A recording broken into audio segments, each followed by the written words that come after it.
Bismillahirrahmanirrahim. Ini benar-benar ahli loh. Begini kan demonstrasi itu kan makna pokoknya itu kan apa? Memperlihatkan. Makanya demonstrasi kekuatan maknanya ya show ya, memperlihatkan satu apa? Kekuatan. Sehingga kalau dalam Islam itu ya fleksibel, asal itu tidak merugikan orang lain, tidak anarkis, tidak manddarat bagi kelompok lain tentu boleh. Bahkan kalau tidak apa menyuarakan suara kita tentu dengan cara-cara yang tetap Islami ya. Itu malah kita disalahkan karena berarti tidak ikut bertanggung jawab terhadap proses bernegara. Tapi tentu disuarakan secara konstitusional dan secara baik. Kemarin pas demo di Jogja yang ramai itu masalah rancangan KUHP itu rektor UI juga ketemu saya pamit Gus mau demo ya. Ya tapi yang baik dan sopan kan. Karena begini ya. Di Quran itu ada ayat walau la dafu inna safa'atuhum bi ba'dil fasadatil ard. Jadi kekuatan manapun itu harus dikontrol. Tentu kontrol itu macam-macam. Tapi tentu saya ulang lagi jangan anarkis, jangan melakukan sesuatu yang kontraproduktif. Jadi menurut saya pernah ditanya, Gus kalau pemerintah itu didukung 90% rakyatnya bagus enggak? Ya bagus, berarti presidennya hebat didukung mayoritas rakyat. Kalau hanya 55 ya bagus, presidennya biar tahu, biar hati-hati karena dipilih separuh lebih sedikit. Gitu. Lah kok bagus semua? Ya emang harapan kita sama Allah semuanya baik semua kata saya gitu. Jadi susahnya apa sih kita melihat sesuatu itu asal agama ini kan gampang, asal tidak maksiat itu baik. Asal gak maksiat itu baik. Makhuyira Rasulullah bina amroini lakhtaro aisarohuma malam yakun isman. Jadi demo itu bukan, nah kalau demo yang diharamkan sebagian fatwanya ulama tentu yang maknanya yang anarkis. Kalau yang dihalalkan tentu maknanya yang tertib. Itu biasa dalam hukum fikih. Rasulullah ngendikan A, mahmalnya seperti ini. Rasulullah ngendikan B, mahmalnya seperti ini. Karena kadang ngendikanin Nabi cara zahir itu berlawanan. Misalnya Nabi ditanya, amal paling baik apa ya Rasulullah?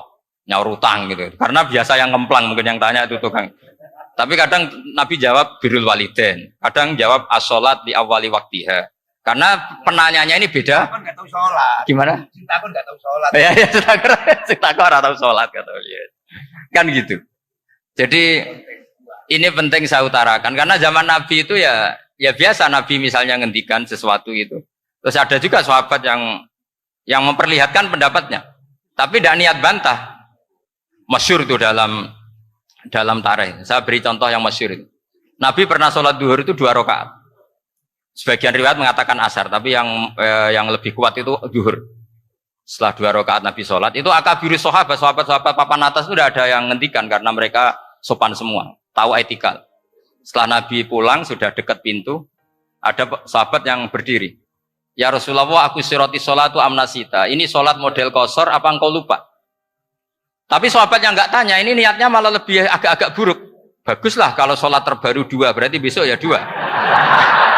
Karena pakai teori nasah mansuh, berarti hukum itu pakai yang terbaru. Jadi gayanya nggak tanya, tapi lebih sama mungkin yang setuju undang-undang tadi ya tentang rumah tangga. Kalau istri nggak mau dikumpuli, tetap dipaksa, nanti suaminya bisa dilaporkan ke pengadilan gitu. Saya pasti mikir saya bukan masalah pengadilannya, pasti istrinya cantik. Kalau jelek kan nggak mungkin dipaksa. Ini ketularan ya.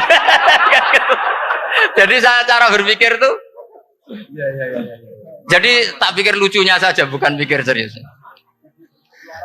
Ketularan ya sudah ketularan ini. Karena keburukan itu mudah nular. Akhirnya Nabi kembali lagi, enggak, kullu dzalika lam yakun, semua itu enggak terjadi. Tapi Nabi sebagai orang yang sangat, ya sebenarnya enggak boleh dibahasakan sangat demokratis, sangat bijak. Nabi kembali lagi ke mimbar terus tanya, ahakun maqalahu dzulyaten, apa betul yang dikatakan dzulyaten tadi? Kata sahabat semua, betul ya Rasulullah, tadi engkau sholat hanya 2 rakaat. Nabi kemudian takbir lagi, meneruskan 2 rakaat terus salah. Artinya kalau demonstrasi itu dengan makna mengutarakan pendapat dengan cara yang dijamin konstitusi, ya itu kan normal-normal saja, nggak ada masalah. Saya pernah dereno bapak, itu ada pertanyaan yang benar-benar mengusik saya. Ada orang miskin datang ke bapak, Pak Yai, jadi wong melarat itu ra enak. Sajane ya wis suwe dadi wong melarat ra enak. Itu pas Ramadan. Kenapa kata bapak? Bapak saya itu teman akrabnya Gus Ali. Senengannya ya guyon. Mau meninggal aja masih guyon. Bapak itu guyon terus. Kenapa ya? Sudah puasa nggak makan, buruh orang macul itu kan berat. Mau istirahat nggak boleh karena buruh orang. Enak jadi wong sugih puasa diam di rumah gini-gini terus. Terus kata bapak saya gini, enak wong larat. Jadi wong sugih nak puasa berat. Kok sakit ya? Esok mangan pecel, awan rawon, enggak sore sidik sate. Jadi yang harus ditinggalkan itu banyak. Nak sampean kan biasa meninggalkan itu semua. Semenjak itu dia, oh iya, nak ngono podo-podo abot. Jadi hasutnya pada orang kaya terus nggak ada. Nah ini pentingnya ilmu, jadi pentingnya pendamping tadi. Setelah diberi jelasan, oh maturoni ternyata podo-podo abot gitu.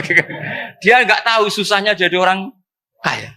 Ya sama seperti tadi, ya saya puasa, kerja gini-gini, bojo sitok elek, terus dari yang bojone 4 cantik semua abot aku. Karena harus ninggalkan 4 yang cantik tadi, yang bisa menghidupkan tadi itu. Itu kan juga demonstrasi, artinya mengutarakan apa yang. Jadi itu saya pikir seperti itu. Ya ini, pokoknya gitu aja ya. Assalamualaikum warahmatullahi wabarakatuh. Waalaikumsalam warahmatullahi wabarakatuh.